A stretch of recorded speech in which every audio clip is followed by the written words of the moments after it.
Très bien. Il y avait un autre sujet aussi qui commençait à inquiéter un peu les gestionnaires de réseau, c'est l'alimentation de millions de véhicules électriques. Est-ce qu'on y est Ouais. déjà, ou est-ce que ça vaut le coup de s'inquiéter déjà, ou est-ce que on parle de quelque chose qui arrivera plutôt dans quelques années?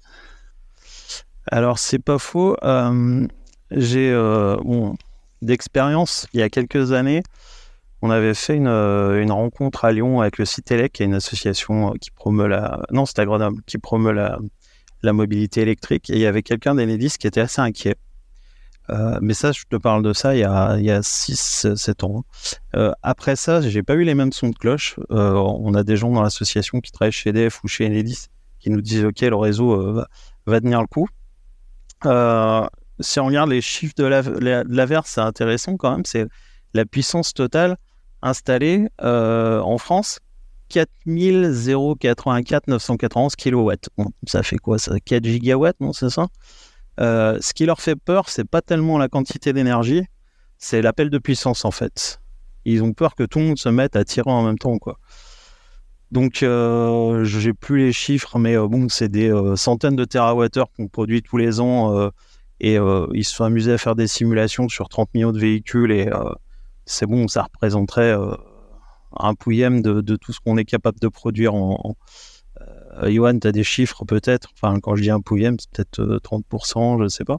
Par contre, c'est l'appel de puissance générale qui leur fait peur. Johan? Oui, effectivement, RTE refait une étude tous les 2 ans, remet à jour une étude tous les 2 ans. Il y a eu 2019, 2021, 2023. Et dans la dernière étude, donc ils font la prospection jusqu'en 2035, avec 43 millions de véhicules légers en Ouais. France. Il y en a 45 millions aujourd'hui, donc ça veut dire que le parc pour eux baisserait un petit peu. Avec 18 millions de véhicules électrifiés, mais très majoritairement 100% électriques, 100 000 poids lourds électriques, ainsi de suite, et on arrive à entre 80 et 88 TWh d'électricité, donc c'est 14% de la consommation d'électricité qui sera pour le transport. Et donc la conclusion d'RTE, c'est Hmm. la France a les moyens de gérer ses besoins en électricité en hausse en s'appuyant sur 4 leviers essentiels: la sobriété, l'efficacité énergétique, le renouvelable et le nucléaire. Donc eux, leur conclusion, c'est qu'ils peuvent le faire, c'est qu'on peut le faire tous ensemble. Pour autant, il faudra quand même un peu de sobriété, et notamment par un peu moins de véhicules, un peu moins de déplacements, un peu moins de tout ça, mais sans dire, voilà, on passe de 45 à 43 millions de véhicules légers en France, on ne dit pas qu'on interdit les véhicules légers pour Hmm. tout le monde. Sur ces quatre leviers, il y en a un cinquième peut-être qu'on n'évoque pas, je sais pas, Sébastien ou Johan, c'est le V2G, c'est-à-dire la possibilité de lisser les appels de charge en déchargeant les voitures qui sont chargées et qu'on n'utilise pas. C'est vrai qu'il y a la Drift qui fait une filiale d'EDF qui fait des expérimentations là-dessus. Sur la centrale de Civaux à côté de Poitiers, vous avez 8 bornes d'essai, je crois, sur lesquelles sont branchés des Nissan Leaf. Mais Renault y vient aussi. Et je crois que le Cybertruck sera aussi capable de faire du V2G. C'est de pouvoir lisser les pics, les pics de puissance, ouais.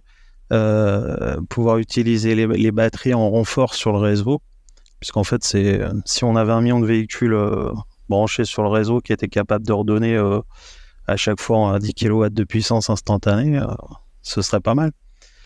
Donc, à mon grand étonnement, j'ai vu que la R5 aussi serait capable de faire ça. Je me suis dit, tiens, euh, les bornes pilotables, ça devient obligatoire. Les voitures vont pouvoir communiquer. Ils sont en train de mettre en place ce réseau intelligent petit à petit. Mais la R5, si j'ai bien entendu, c'est plutôt du V2H, non? C'est plutôt Vehicle to du Home. bidirectionnel sur du T2, pas vraiment sur le réseau. Mais après, moi je pense que là, pour l'appel de puissance, ça peut jouer avec le Linky, tu vois, avec les heures creuses pourraient démarrer, pas forcément tous à minuit, et les bornes écouter le Linky. Enfin, à mon avis, ça peut se gérer, ça. Ouais, c'est ce qui au départ ils pensaient à ça. Ils ont dit ouais, c'est bon, les gens vont faire. C'est le cumulus, c'est comme le cumulus électrique qui se met en route en heure creuse. On va faire pareil. Voilà. Je pense que l'électromobiliste pionnier, il était conscient de ça et il le faisait pour faire des économies. On parle pas des tarifs de l'électricité qui vont augmenter, qui vont peut-être faire en sorte que le consommateur, l'électromobiliste, va faire attention à ça aussi, quoi.